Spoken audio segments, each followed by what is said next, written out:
exultai de alegria, pois bem grande a recompensa que nos céus terei um dia. Aleluia, aleluia, aleluia, aleluia, aleluia, aleluia.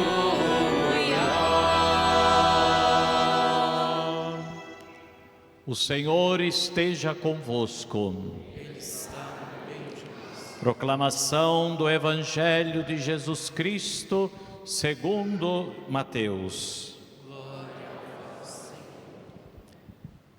Naquele tempo, vendo Jesus as multidões, subiu ao monte e sentou-se. Os discípulos aproximaram-se e Jesus começou a ensiná-los. Bem-aventurados os pobres em espírito, porque deles é o reino dos céus. Bem-aventurados os aflitos, porque serão consolados. Bem-aventurados os mansos, porque possuirão a terra. Bem-aventurados os que têm fome e sede de justiça, porque serão saciados. Bem-aventurados os misericordiosos, porque alcançarão misericórdia. Bem-aventurados os puros de coração, porque verão a Deus. Bem-aventurados os que promovem a paz, porque serão chamados filhos de Deus. Bem-aventurados os que são perseguidos por causa da justiça, porque deles é o reino dos céus. Bem-aventurados sois vós quando vos injuriarem e perseguirem, e mentindo disserem todo tipo de mal contra vós por causa de mim. Alegrai-vos e exultai, porque será grande a vossa recompensa nos céus. Palavra da salvação.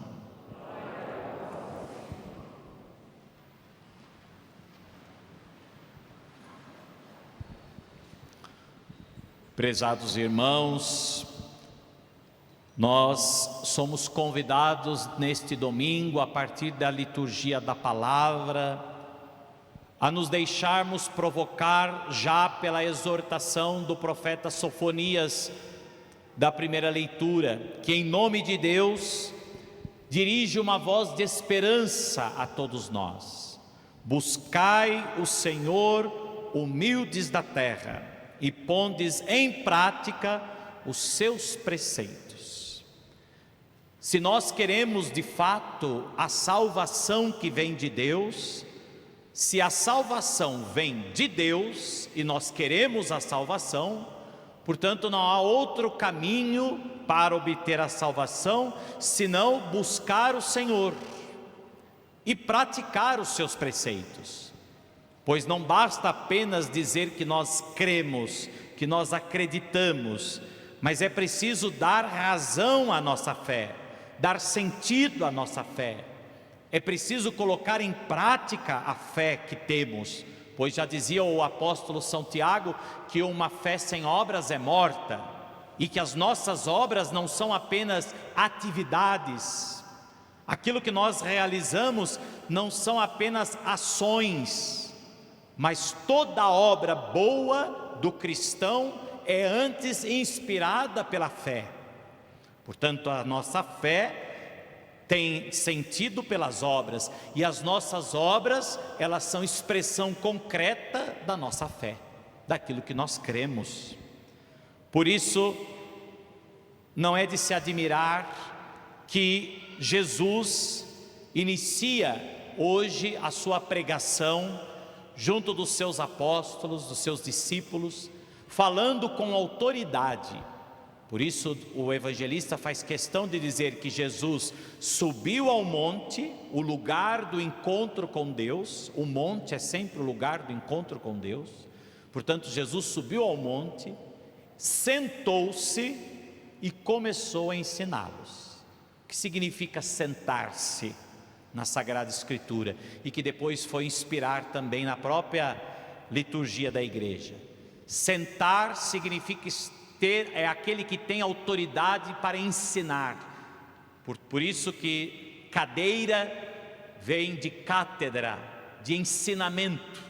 Portanto, quem se senta na cátedra, quem se senta na cadeira, é aquele que tem a missão de ensinar com autoridade. Até hoje nós usamos essa expressão: olha, eu consegui uma cadeira em determinada universidade.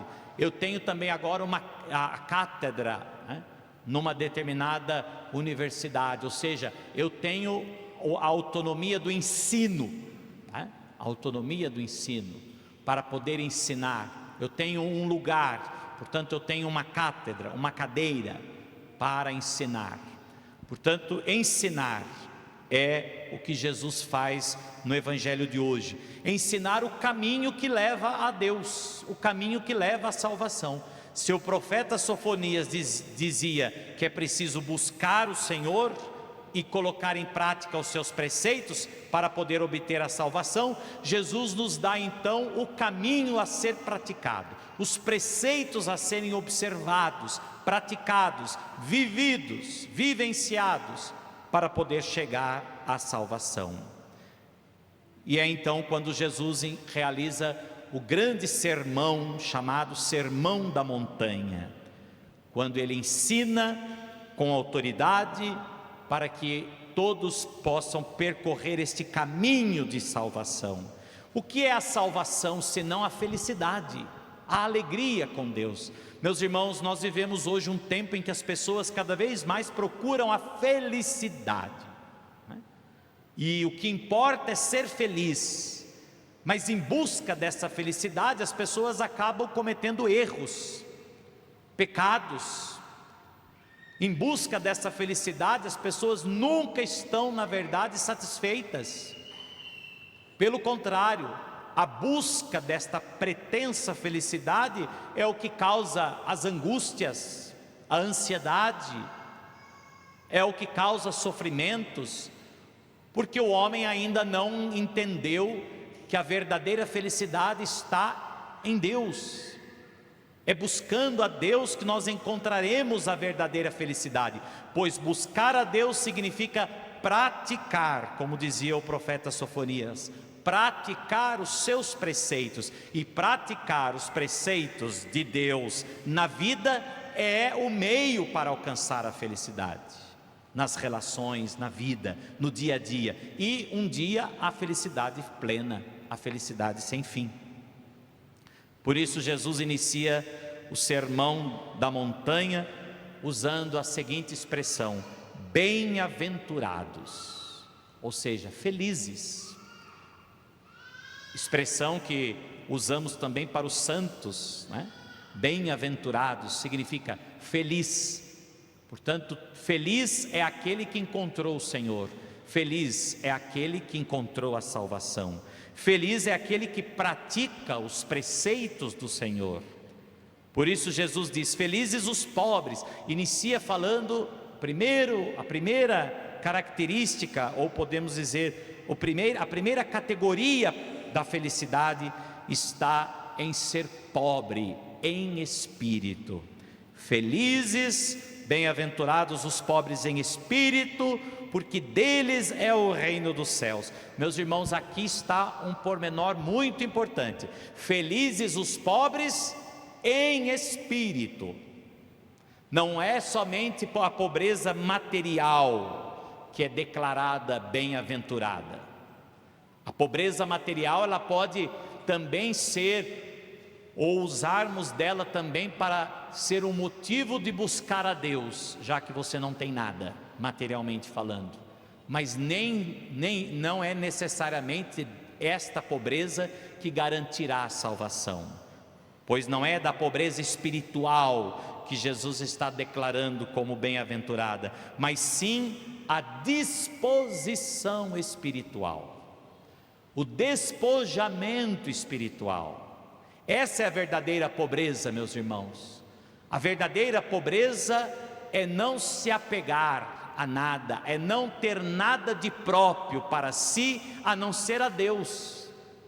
Só Deus é a nossa maior riqueza, o nosso maior bem. Só Deus nos pertence. E quando nós nos dispomos a isso, então não importa mais as coisas materiais. Os pobres em espírito são os que não põem a confiança em si mesmos ou nos bens terrenos, porque há aqueles que têm bens materiais e se apoiam neles, ou aqueles que não têm bens materiais algum, que são os pobres sociais, podemos assim dizer, ou a pobreza material, no entanto, se apegam a si, portanto também não são pobres. A verdadeira pobreza é o verdadeiro despojamento. A verdadeira pobreza é aqueles que põem a sua confiança não nos bens materiais, nem em si mesmo, mas aqueles que põem a sua confiança em Deus. Por isso o profeta Sofonias dizia: buscai o Senhor, humildes da terra. A humildade não está naquele pobrezinho, né? O pobrezinho não é humilde, pode ter muito pobrezinho orgulhoso, né? O pobre ou rico, o que importa é a humildade.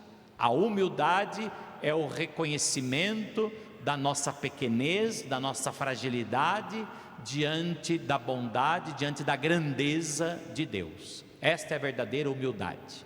Humilde é aquele que de fato põe a sua confiança no Senhor.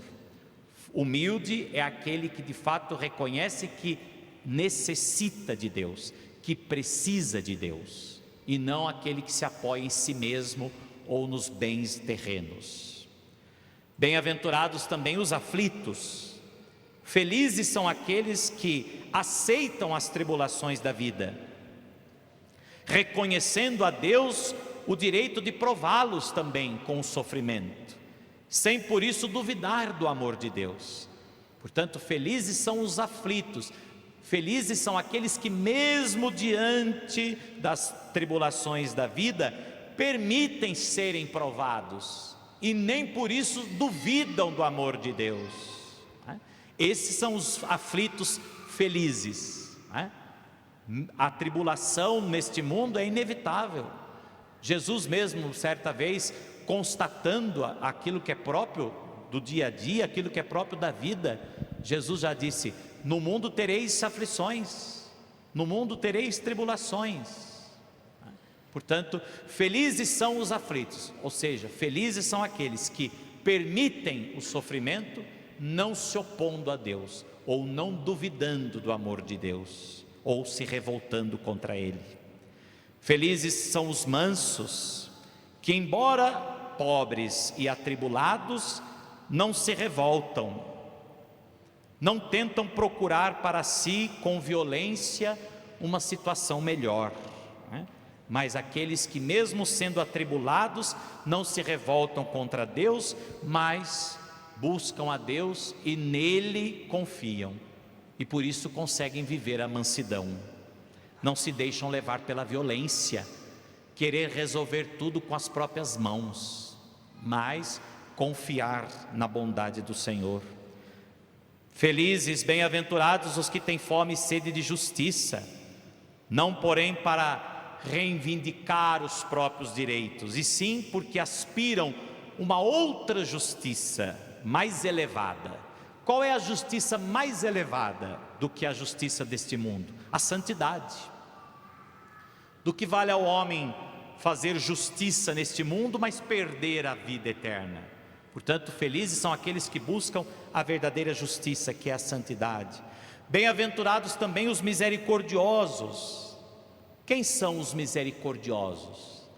Os misericordiosos são aqueles que, conscientes da sua necessidade da misericórdia de Deus, sabem se compadecer e desculpar as falhas dos outros, né? Portanto, felizes são os misericordiosos. Meus irmãos, se Deus levasse em conta as nossas faltas, como já diz o salmista, né? Se Deus levasse em conta as nossas faltas, quem haveria de subsistir? Se Deus levasse em conta as nossas faltas, a salvação seria impossível para nós.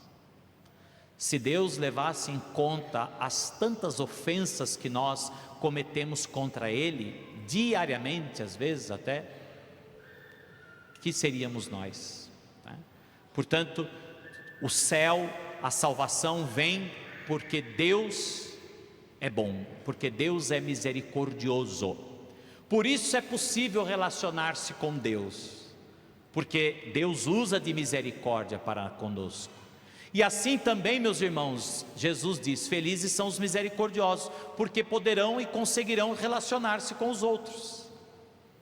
Se nós não usarmos de misericórdia, ou seja, se nós não soubermos também compadecer-se e desculpar as falhas dos outros, não haverá relação também entre nós. Se a gente não souber desculpar, não há amizade, não há casamento, não há nada. Nenhuma relação sobrevive se não houver desculpas, se não houver perdão, se não houver misericórdia. Assim como Deus se relaciona conosco pela misericórdia, porque se não fosse pela misericórdia, Deus viraria as costas para nós há muito tempo. Assim também nós não conseguimos nos relacionar uns com os outros, se nós não usarmos de misericórdia para com os irmãos. Sabermos perdoar, sabermos compadecer, sabermos desculpar as falhas dos outros. Dificilmente nós conseguiremos estabelecer uma amizade, uma vida conjugal. Portanto, Jesus já nos dá aqui a dica, né? Sede misericordiosos. Felizes os misericordiosos, porque os misericordiosos serão felizes já agora nas relações que se estabelecem na amizade, no casamento e também no céu, porque Deus haverá de usar de misericórdia também para conosco. Felizes os puros de coração, os que não se deixam obscurecer pelas paixões, pelos pecados, mas são capazes de compreender as coisas de Deus, olhar com os olhos de Deus. Felizes são os que promovem a paz, que estando em paz com Deus e consigo mesmo, semeiam a paz em seu caminho. Quando a gente fala de paz, parece que a gente lembra só dos poderosos do mundo, né? Dos presidentes, dos governantes, dos chefes de Estado. Não. Promover a paz aonde a gente está, dentro às vezes da nossa própria casa. Promover a paz pelo caminho, pelo nosso caminho. Quantas vezes dentro da nossa própria casa, na nossa própria comunidade, nós podemos ser promotores da paz, às vezes evitando passar comentários para frente, né? Na família, quantas vezes isso acontece, né? O pai e a mãe, ele ouve a reclamação de um irmão em relação ao outro irmão, e o pai e a mãe tem que aconselhar os dois, mas se o pai e a mãe quiser promover a paz, evite comentar o que um filho comentou do outro, o que um irmão comentou do outro, senão não é paz, é o inferno, né? Em casa, por exemplo, eu que sou padre, sou o para-raio da família, né? Então vem a mãe e diz: olha, seus irmãos, fale para os seus irmãos, tá bom. Aí vem os irmãos: olha, a mãe. Aí vem o irmão e fala: olha, a irmã. Aí vem a irmã: olha, o irmão. E se eu fosse falar de um para o outro, passar um para o outro o que o outro falou, estaria todo mundo hoje no inferno total, né? Então, promover a paz, às vezes é a gente se calar, às vezes é a gente engolir sapo, às vezes é a gente, né, silenciar, às vezes usar de certa autoridade, enfim, discernimento, mas tentar ajudar a promover a paz e não a discórdia. Jesus diz: felizes são aqueles que conseguem promover a paz, porque viverão em paz também, né? Se você consegue viver a paz semear a paz na sua família, viverá em paz na família, então viverá bem, será feliz já agora e por toda a eternidade. E ainda, felizes os perseguidos pela justiça, aqueles que sofrem muitas vezes por causa da fé, sofrem muitas vezes porque querem viver os valores do Evangelho. Em todas essas categorias de pessoas, meus irmãos, há uma disposição comum, fundamental, que as torna como que aptas para o reino dos céus, que é a abertura para Deus. Em vez de confiar nos próprios recursos materiais, morais, colocam em Deus a sua confiança. Em vez de quererem satisfazer-se nos bens terrenos, vivem na esperança dos bens eternos, porque é isso que Jesus diz concluindo o Evangelho: a vossa recompensa será grande nos céus. Portanto, felizes são aqueles que percorrem esse caminho apresentado por Jesus.